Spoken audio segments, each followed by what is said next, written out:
Hans! Hans Christian Andersen! Where is he? Oh, hello. Hello? Hello? Oh, I thought you were there. I am Rolf, and I am a cobbler's apprentice to Herr Andersen. That means I'm a student learning how to make shoes, and Herr Andersen is my teacher. It takes many years of study before I will learn everything I need to know to have a business of my own. But you probably know that. I am looking for Hans Christian Andersen. He is a cobbler's apprentice too.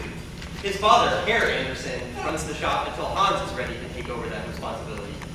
Hans is not the best student, though. He prefers to tell stories to all the children in the village. This makes his father very angry because he should be working. Practice makes perfect, you know. Herr Andersen is always trying to find Hans and make him go back to work so that he will finish what he is doing. This morning, I found the cobbler shop still locked, and because Hans did not open it, I could not get in. And now we are both going to be in trouble with Herr Andersen for not working. So I must find Hans and have him open the shop before Herr Andersen finds out. Where could he be? Aha! I think I know where to look. Would you like to come with me? Yes. Yes. All right.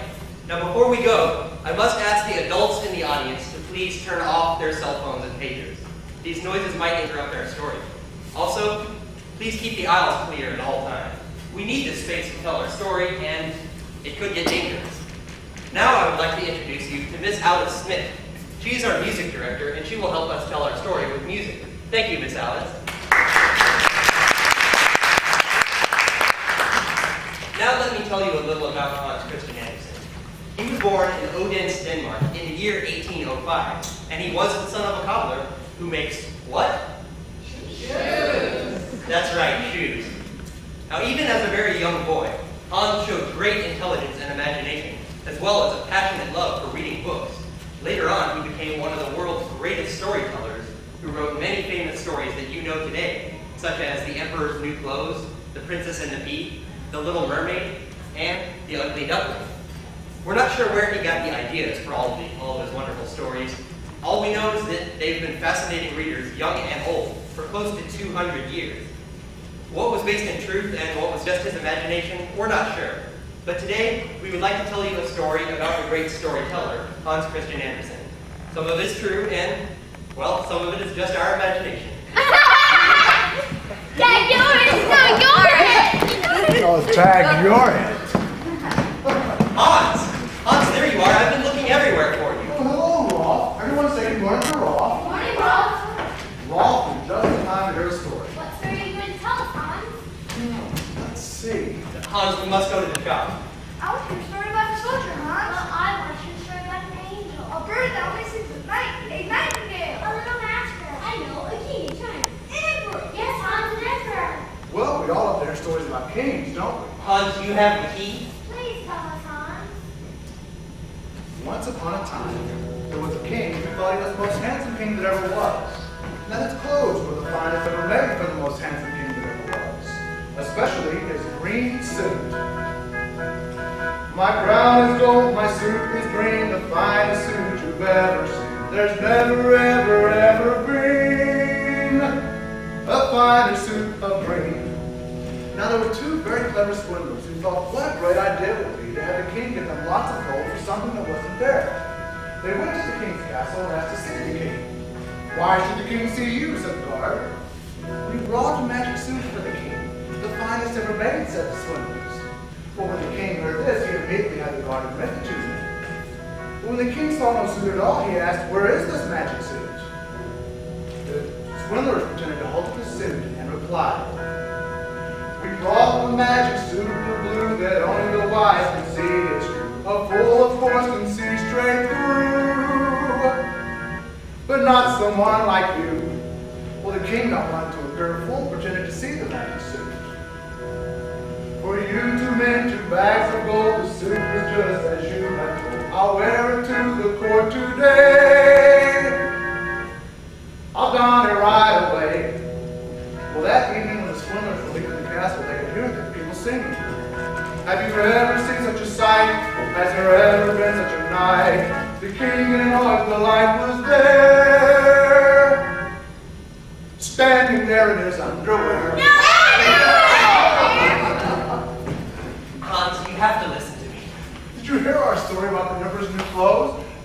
on no clothes at all. Yes, Hans, I heard it. But we must go to the cobbler shop and open it right now. We should have been working hours ago. I know, Hans, but I just couldn't resist being outside on this beautiful day. Hans, if your father finds out that we did not open the shop, we are both going to be in trouble. Now please, let's go now. Well, let's ask everyone. No. Would you like me to open up the cobbler shop, or would you like to hear another story? Another story! Another story! Please don't go, Hans. 2 more stories, Hans. No, 3 more stories. 5 more stories. 3 more stories. Well, there you have your answer. Hans, no! Now, what other story could I tell on this fine day? A story about a snow queen. No, a wild swan, a fur tree. A princess. A pea. I know. A princess and a pea. I like that. What a great idea. Let's see. Once upon a time, there was a very wealthy prince who had come of age to take a bride. But not wanting just any bride at all, he set out to find the best bride in the whole wide world. Oh, I'm off to find my bride, ha-ha, hee-hee. I'll search the whole world far and wide, ha-ha, hee-hee. I'll find her whether short or tall, the fairest princess of them all. I'll bring my princess back to marry me. Well, the prince searched the whole world over but could not find a princess for his bride. One day, a beautiful girl knocked on the castle door. I'm a princess, said the girl, and I've come to marry the prince. Never find a finer bride, ha-ha, hee-hee. I'll always be there by your side, ha-ha, hee-hee. The grandest wedding ever seen, the royal trumpets trumpeting. The best princess that there could ever be. Well, the prince fell in love with the beautiful girl at first sight, but the prince could only marry a true princess. Now, the prince's mother, the queen, had a very clever plan. She invited the girl to spend the night in the castle. In the girl's bedroom, a tiny key was placed on the bottom of the bed, and 20 mattresses and 20 eider-down quilts were piled high on top. This was the bed where the girl was asleep. Well, the next morning, the queen asked the girl how she slept. Oh, not very well, said the girl. I don't know what was in the bed. I scarcely shut my eyes at all. For I lay on something so hard, my whole body is black and blue. It was dreadful. Well, the queen was overjoyed and called for a royal wedding, for only a true prince could be so delicate as to fill a tiny pea under all those mattresses. We'll have a wedding this fine day, ha-ha, hee-hee. The finest ever they all say, ha-ha, hee-hee. And now that our story's done, have you ever heard a better one than the story of the princess and the pea?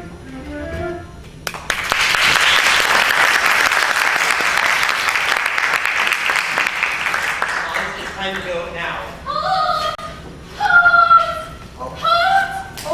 Hello, Harold. Everyone say good morning to Harold. Good morning, Harold. So how was your business on this fine day? It was going quite well until I had to come find you. Well, did you come to hear a story? How good of you to join us. Hans, I love your stories. You know that I do. Well, I'm sorry, but you just missed the story of the Princess and the Pea. Oh, that sounds lovely. But I've come to tell you something that I've overheard in the town. Whatever do you mean? Oh, Hans, Herr Borger was talking to... No, he was screaming at the chief inspector of police that you have been filling these children's heads with nonsense. He says that they refuse to do their chores at home and that you are making them late for school every day. He's insisting on having you arrested. Well, what did the chief inspector say? I don't know. I left immediately and hurried over here to warn you. Oh, Hans, I don't want any harm to come to you. You are very kind, Veronica, and thank you for warning me. Let me take these children to their classroom now before the chief inspector and Herr Borger get here. There, over there he is. Oops. Children, remember what Hans told you when you were lost here in the park? That this is the way to the classroom. Aww. Now.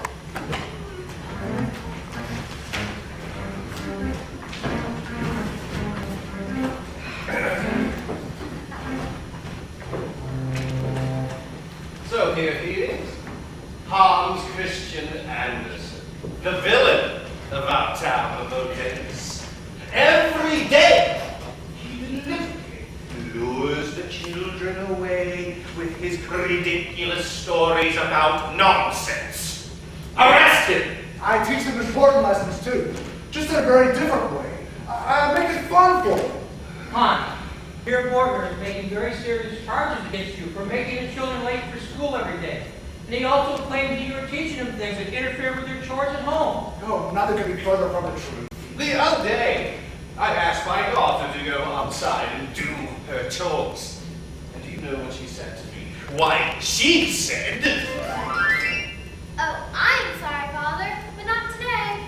The sun and the moon were playing hide and go seek, and all of the clouds became jealous and began to thunder. All of them are crying now. But I just can't go outside, or they might get angry and start throwing lightning bolts. And I just don't want to get to the middle of it. Now, what do you have to say about that? Is it so wrong to make learning fun for the children? Why can't a child learn to count by letting the ladybugs count the butterflies and dance with the cherry blossoms? You see? Do you see? Must kid children sit inside of a classroom all day counting sticks printed on the page of a book? Hans, what your boarder is trying to say is that children need to be in school to learn the lessons that all schoolmasters must teach them so that they will grow up and make a good living. But Chief Inspector, children need an imagination to enjoy their educated lives. They need reading, writing, and arithmetic. Well, I don't know of one person who has paid their bills with their imagination. Quite so. Quite so. And I don't know one happy person who sits inside all day with their money counting sticks in a book. Hans, perhaps your boarder has a point. We all want our children to grow up and make a good living. And we pay our schoolmasters to teach these lessons. However, the day is wearing on and we do not have time to discuss it now.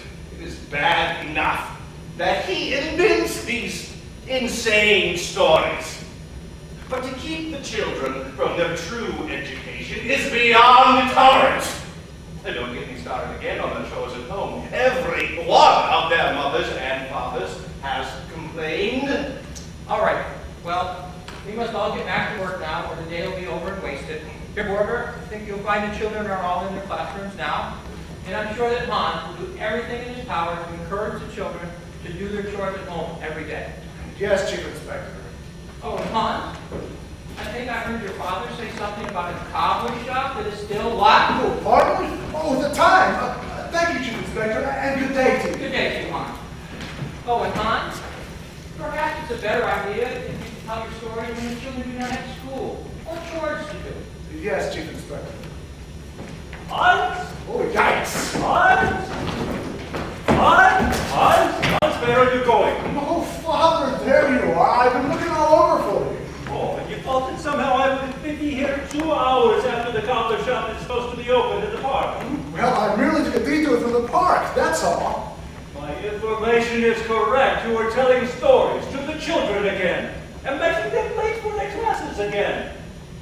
Father, I don't mean to make them late. It's just that the day was so beautiful, and one story led to another, and then another, and, well, time slipped by without my realizing. Hans, you're at an age where you must begin to take work seriously. Settle down. If you want the cobbler business to succeed, you must start the day early, and the day will be done. You will not ever earn any money at all. I know, Father, but I love telling the stories to children. When I tell them stories, it's like being a teacher, except very different from the lessons of the school. Hans, you're a cobbler. You make shoes. You let the schoolmaster teach the children. Now you must settle down and be more serious. You must give up this nonsense. Father, it isn't nonsense. When I tell the children stories, their faces light up, and they laugh, and they learn. Let the schoolmaster teach the children. Now, not another word about this. I will expect you to open the cobbler shop every day and on time. And Ralph, who will do the same? Father just doesn't understand. Hans, you knew better than to make the children late for their classes again. What did you expect? Well, I don't mean to make trouble. It's just that when I tell the children stories, it opens up their lives and opens up their imaginations. An imagination is a terrible thing to waste, you know. Well, Hans, the children are tardy, and we trouble with your father again. Is this the happiness you speak of? If it is, I have had all the happiness I can stand for one day. That isn't it. That isn't it. Why is it so wrong to use one's imagination to bring a smile to a child's face? Why can a young man work with tireless devotion, so firm in his belief that he's willing to surrender his whole life for the sheer purpose of serving his queen, defending her honor to the death if possible? Hans! Oh, Katya! I'm sorry I didn't know you were there. Oh, please don't be sorry. Is that one of your stories that you will tell the children? Well, no. If I were to tell the children a story, it would sound something more like this. Once upon a time, there was a classroom of young ants who were very eager to learn. Their schoolmaster was a big, furry field mouse who was most disagreeable and had no imagination whatsoever. Well, one day, along came a handsome cricket, and he heard the cruel way in which the young ants were being forced to learn. Well, he vowed right then that he would make each young ant laugh at least once each day. So he would go out and he would sit on the toadstool and tell them stories about castles and tall ships and mermaids and trolls, everything he could think of to bring them joy. But the big furry field mouse schoolmaster came to their special made place, jumped on the toadstool, and caused it to break into 1,000 pieces. Well, the handsome cricket was very badly burned, or very badly bruised. But he vowed right then that he would make each ant laugh at least once each day. So he would jump into a tree and tell stories for all the young ants to hear. You can hear him and his more plain cricket friends telling their stories this very day. And if you don't believe me, you can go out on a summer's night and you can hear them singing their stories for all the young ants to hear, so that they will smile at least once each day. This is a wonderful story, Hans, and I'm certain that the children will love it. I do hope that the handsome cricket finally recovered from his bruises. Oh, of course. He was a very strong cricket as well. I am sure that this is true, and a brave one too, no doubt. Well, of course. Hans, do you think that this brave, strong, and handsome cricket knows a young lady cricket? Well, perhaps. And perhaps he may have known this young lady cricket all of his life? Yes, perhaps. And sometimes, don't handsome crickets marry young lady crickets and start a family of little crickets? Well, perhaps the young lady cricket may not realize that even though he's brave, strong, and handsome, that the cricket may not make an adequate living in order to support a family of little crickets. I was just thinking that a faithful, devoted, and not terribly unpleasant-looking young lady cricket would be willing to build a life together with him. Well, the young lady cricket is going to have to consider the current situation of the brave, strong, and handsome cricket. Perhaps the young lady cricket has understood the situation for many years, in fact, while most of her young lady cricket friends have already married and started families. Well, the young lady cricket is just going to have to wait. The young lady cricket no longer has any hope. That there is a reason to wait. Therefore,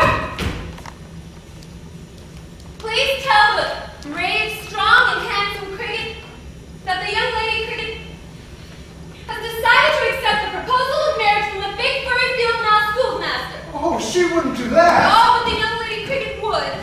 And she is. As always, I wish you well. Good day, Hans. Oh, Katya! Katya! I just need more time, that's all. Oh, the big furry field mouse schoolmaster. That does it. I'm leaving Odette. I said I'm leaving forever. I'm going to Copenhagen. I've never been to Copenhagen, and I've always wanted to go. It is a big, beautiful city where one can make their fortune, and fast. Yes, Copenhagen. Yes, that's it. That's it. Copenhagen.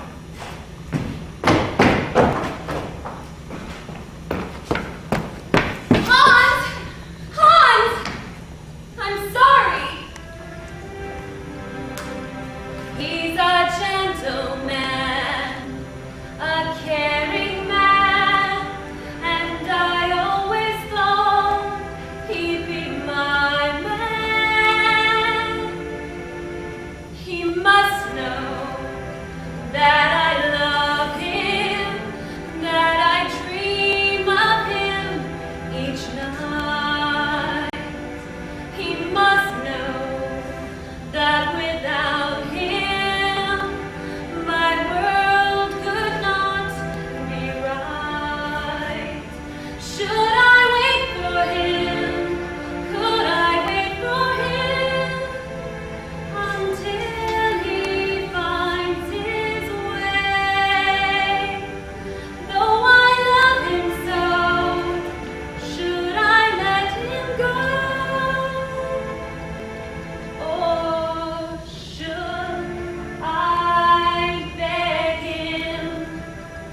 Well, we are going to take a 15-minute intermission right now. Bathrooms are through this door, and refreshments and cast pictures are available in the lobby for a donation to the theater. After the show, the cast will sit along the stage and be happy to sign them for you. We'll be back in a few minutes to finish our story.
My name is Hans, and I think I can make a fine pair of shoes. Well, you can think all that you want, Hans, but if you don't start early this morning, the day will be over.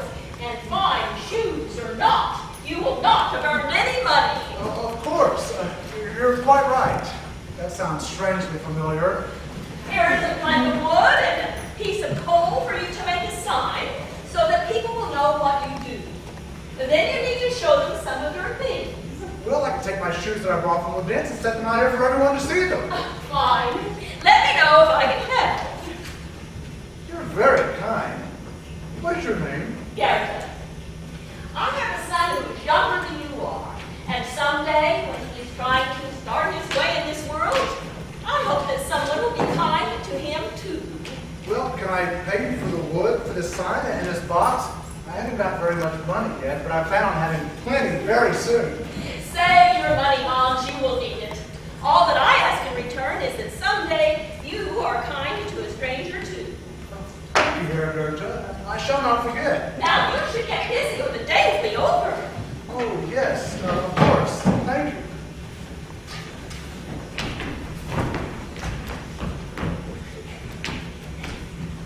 Hello? I got wet. You got wet? Well, what happened? I found this out. Oh, that's all right. Mermaids get wet because they swim all day. I know a story about a little mermaid. Would you like to hear it? Yes, please. Once upon a time, in the deepest part of the ocean, lived the kingdom of sea folk. They were ruled by a mighty sea king who had 6 lovely daughters. The youngest mermaid princess had skin as soft as rose petals and eyes as blue as the deep blue sea. And her body ended in a tail like the other sea folk so that she could swim with the great ease through the vast ocean. She also had the gift that she had the most beautiful voice in the whole sea kingdom.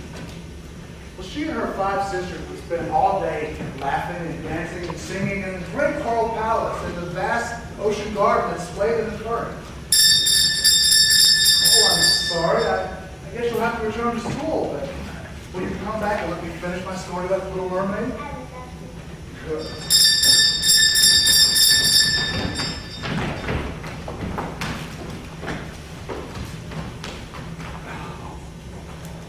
Have a good day at school. Learning how to count sticks in a book. Well, I don't know about your shoes, Hans, but I can say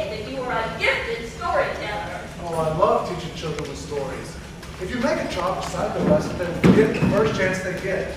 But tell them a story about dragons and castles and mermaids and trolls, and their imagination won't let them forget. They'll come back and think of it again and again. So what do you think? I think, Hans, that you were in the wrong business. Oh no, I'm going to open up my father's cobbler shop like he did for my grandfather and his father before him. Are you sure that this is your choice, Hans, or was this your father's decision? I love my father and I won't disappoint him. No father was ever disappointed that his child was happy. Think about it, Hans. I suspect that you would be a fine storyteller. Oh no, Herr Goethe, I must be a cobbler, and a very good cobbler. One that makes lots of money. And not just because of my father. No. You see, everything went wrong all at once. I left Odense so that I could come here and make my fortune. Especially because Katya said she was going to marry the big furry field mouse schoolmaster. Oh, who is Katya? And why is she going to marry a big furry what? You see, I've known Katya my whole life, and I always thought that one day we would be married. But when I told her that I could not support her, she said she was going to marry the schoolmaster. Oh, is she now? Are you sure? Cobbler! Is there a cobbler in the square? That remains to be seen. Cobbler! Is there a cobbler in the square? There is one. If your man is a cobbler, he makes shoes. Really? Do you do fine work? Yes, I highly recommend him. He is a fine cobbler. Excellent. I have an actress who needs a shoe repaired for her performance tonight. Can you work quickly? Of course he can. Well, I have a few purchases I need to make, but I will meet you at the theater in half an hour. Do you know where it is? Of course he does. Of course. Well, then I will see you at the theater. And don't forget, half an hour. And maybe by then you will have found your Tom. Herr Goethe, you have never seen any of my work. Of course I have. I have never seen finer shoes. Well, and you told them that I work quickly. Well, if making your fortune for Katya's sake is not enough to make your fingers fly, then I am wrong about you. But I don't think so. Herr Goethe, you are wonderful. All right. Thank you very much. And I guess you should let me know where the theater is located. But it's only at the end of the block. You can't miss it. Now be off with you, Hans, and make your fortune. You had better make a fine repair of those shoes, and very quickly, because my reputation is on the line. I shall, Herr Goethe. And thank you.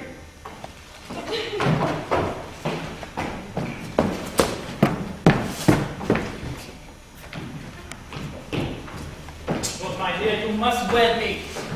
My heart shall break forever if you do not. I can't marry you. I promised myself to never leave my country, and I simply can't go with you. You must come with me now. No, I can't. You have been promising me. But you waited so long to ask. Come now. Stop your hurting me. Oh, don't worry. I'll help you. What are you doing? Well, it's kind of you to spare him, but that's a mercy that he does not deserve. Now, police call this man. This man's insane. Insane? Me? I beg your pardon. Arrest this man now. Arrest me? Arrest you. You were the one who tackled me. You assaulted me. Assaulted you? But you assaulted this poor lady. We were rehearsing for the night performance. Performance? You mean you weren't going to hurt her? Of course not. Or kidnap her? Absurd. Did you really think you were going to kidnap me? Yes, I really did. Really? Really? How adorable. How dare you interrupt this rehearsal? I suggest you leave at once. I'm sorry, I didn't know. Herr Louisa, I see you have found the cobbler that I have found to fix your shoe for tonight's performance. Well, as you can see, I already went out and purchased another pair. Therefore, I will not need the repair today. As you can see, we will no longer need your services. Perhaps another time. Cobbler, what is your name? Hans Christian Andersen. Hans.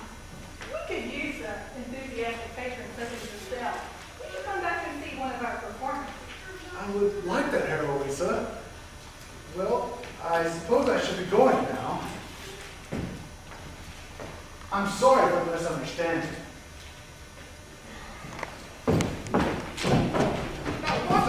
doing on the floor? That is in the script.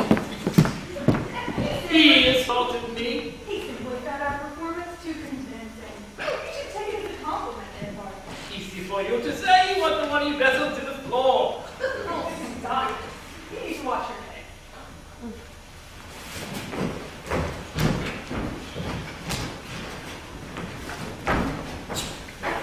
Copenhagen. Am I almost there? Am I getting close to Copenhagen? I sure hope so. My feet are starting to hurt. Has anybody seen Hans? Did we go this way? Hans! Copenhagen. So much bigger than Odense. Wow, look, we got flowers. Look at all these shops. Crack, ooh.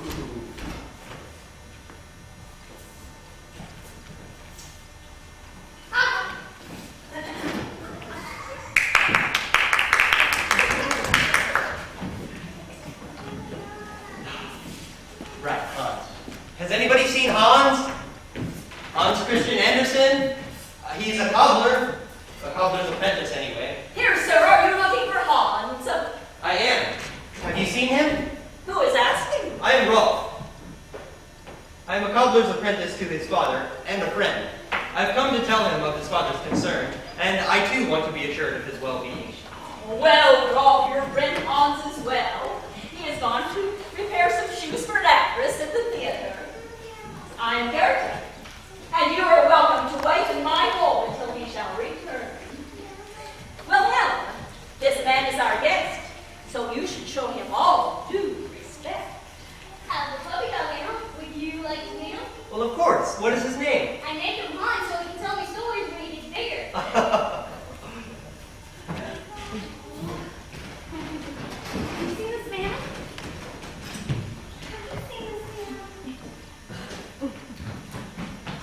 Have you seen this man? Let me see his name. Why do you want to find him? Because I have something important to tell him. A lover's quarrel, perhaps. Yes, how did you know? And I said some terrible things that I didn't mean at all. No doubt that he deserved some of them. Oh, no, you see, I have known Hans all of my life, and I care so deeply for him. But I got impatient. And now I must find him and tell him I will wait for him forever. I can love no other. Then you must be Katya. Yes, how did you know my name? I know the young man of whom you speak, Hans, and he shall be returning here very shortly. I must find him and talk to him right away. Well, there's plenty of time for that, my dear. I suggest that you go to my home now and clean off all of that road dirt. Make yourself as beautiful as when you left Odense, then come back. And meet us in the marketplace in half an hour. You can say everything to Hans at that time. I think you will find someone else that you know waiting there. Wilhelm, please show Herr Katya to our home. She is our guest, so please show her all respect. Puppy Doggy, would you like to meet him? Oh, yes, I would love to meet him. Aren't you going to ask me his name? What is his name? I named him. What should I say to Herr Goethe? He was so kind to help me. What should I say? Hans, how was your first job in Copenhagen? In the theater? Yes, in the theater. Oh, Herr Goethe, I'm afraid it did not go well at all. You see, there was a misunderstanding and, well, Herr Louisa did not need the services of a cobbler after all. It's all right, Hans. Not every job can go well, and you can't dwell on it. Remember, the most important job is always the next one, and you can't linger over the success of failures of the ones before it. Learn from it and move on. Do better next time. It's all you can do. Herr Goethe, you are so kind. Well, you're absolutely right. I guess I should get busy working on perhaps I could sell all of my... Where are my shoes? Where's what? Well, all of the shoes that I bought from Odense. Oh, did I not tell you? I sold them for you. All of them. And here is the money. Oh, Herr Goethe, this is a small fortune.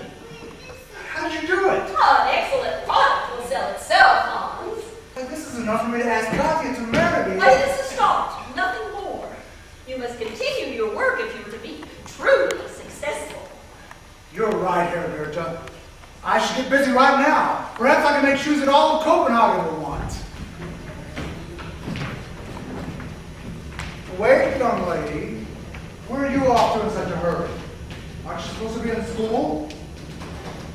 I'm running away from school, and I'm never going back. Well, what happened? Ah. Perhaps the children at school make fun of you? Yes.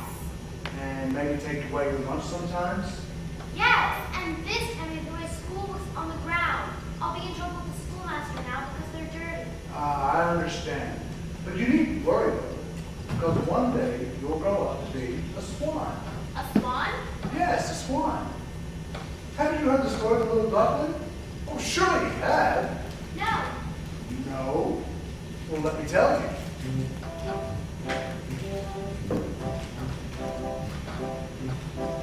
Two frogs on a lily pad sat, and they began to chat. When all of a sudden a noise they heard, a duckling's pat, pat, pat. Our duckling swam up to them and asked if she could chat. Wrong size, said one. Wrong sort, said the other, so please just scat. Wrong size, said one. Wrong sort, said the other, so please just scat. And without a home and all alone, our duckling swam away.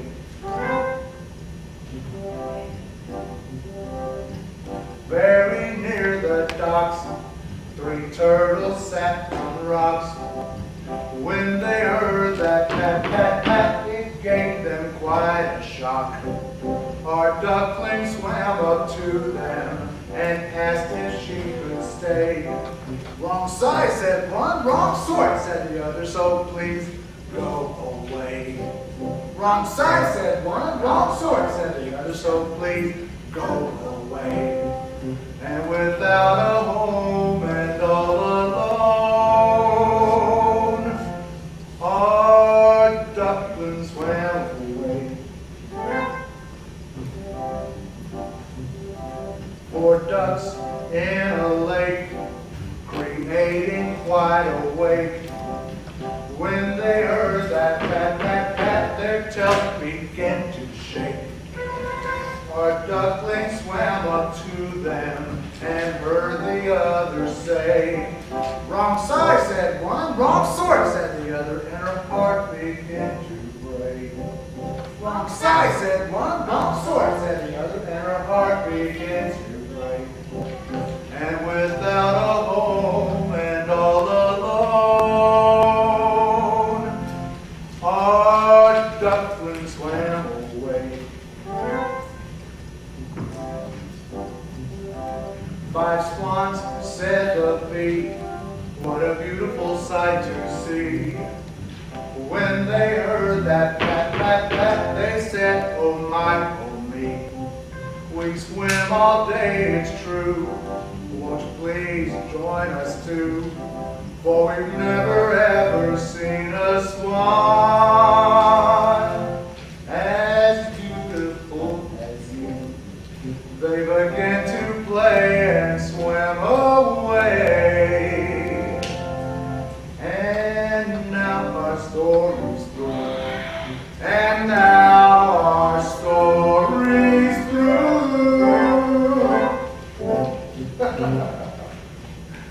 Well, I guess you should get back to school now. But just keep in mind, give it a little more time. So, will you come back and hear another story sometime? Yes, thank you. Good. And be sure to bring some of your silly duckling friends with you.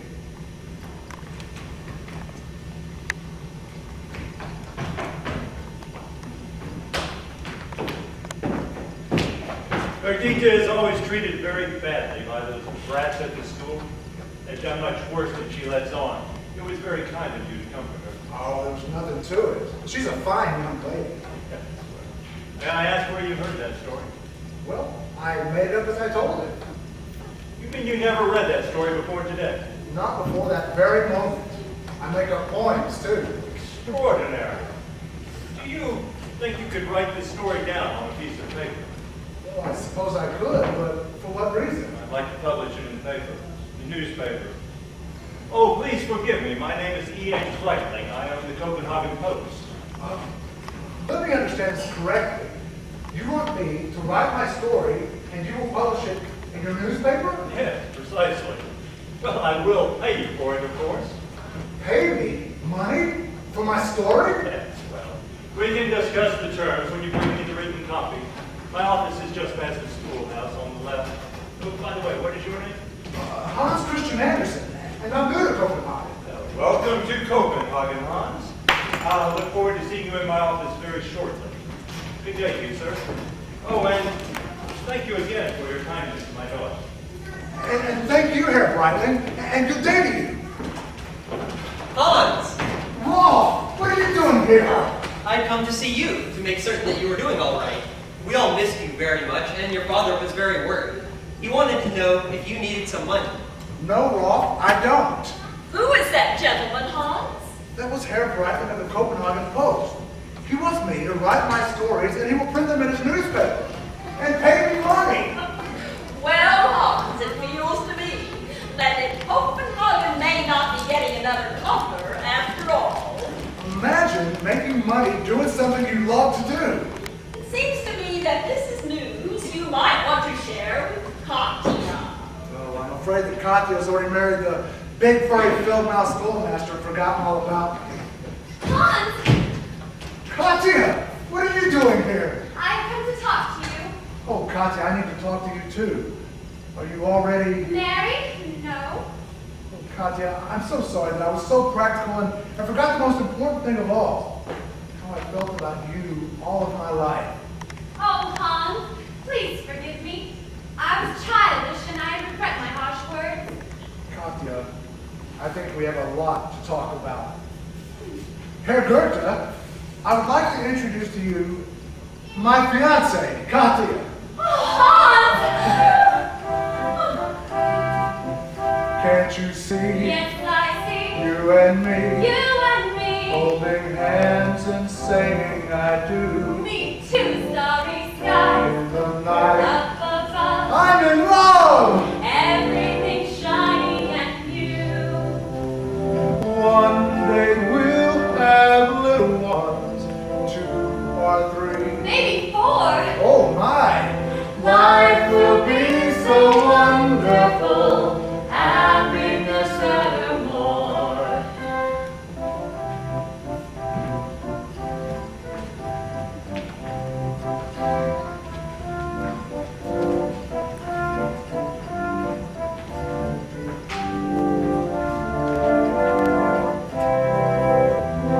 One day we'll have little ones, 2 or 3. Or 4. Oh my! Life will be so wonderful. Happiness evermore. Life will be so wonderful. Happiness evermore.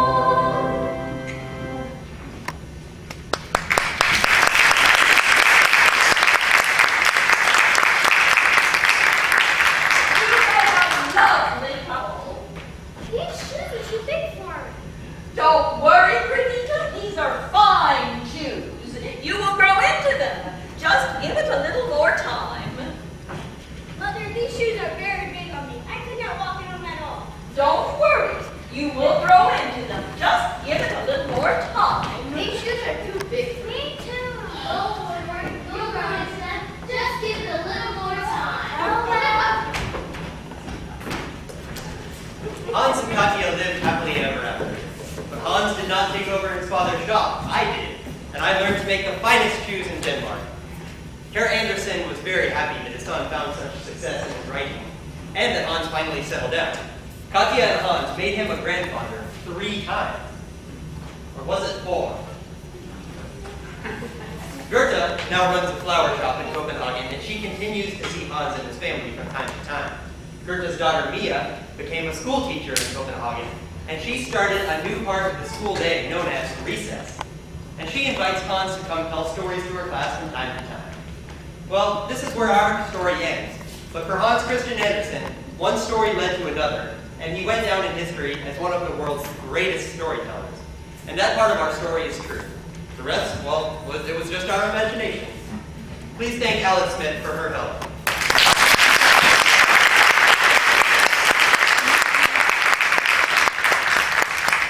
The cast will now sit along the stage and be happy to autograph your cast pictures and programs.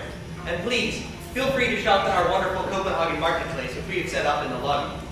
We ask that you support our theater by telling other people about our production. Thank you so much for coming to our show this afternoon.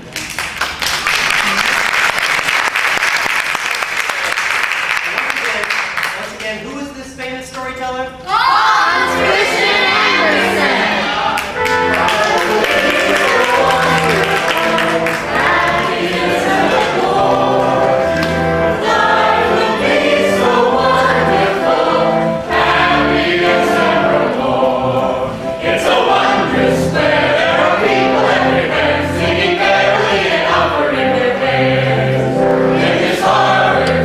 They all love to dance around, and to me, it seems they have no cares.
definition.